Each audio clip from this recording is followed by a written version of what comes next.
Saylani welfare trust کے بانی بشیر فاروقی نے لاک ڈاؤن کے خلاف آواز اٹھا دی۔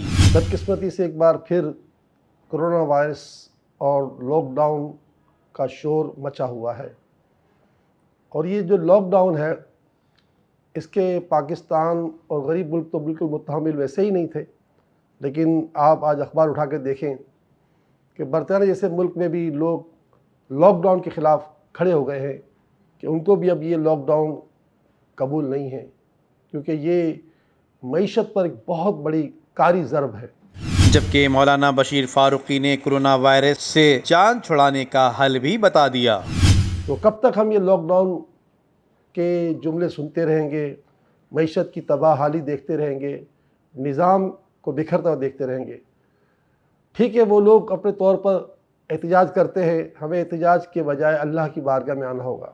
ایک تو ہر نماز کے بعد 70 مرتبہ استغفر اللہ الحی القیوم، استغفر اللہ الحی القیوم، استغفر اللہ الحی القیوم۔ اس کے معنی ذہن میں ہونے چاہیے کہ اللہ میں تجھ سے اپنے گناہوں کی معافی مانگتا ہوں، اور تو زندہ ہے، زندہ رکھنے والا ہے، اور تو قائم ہے اور قائم رکھنے والا ہے۔ اور آپ کو پتہ ہوگا 1.5 سال پہلے جب یہ کرونا کا شور مچا تھا تو الحمدللہ کروڑوں لوگوں نے اذانیں دی تھیں۔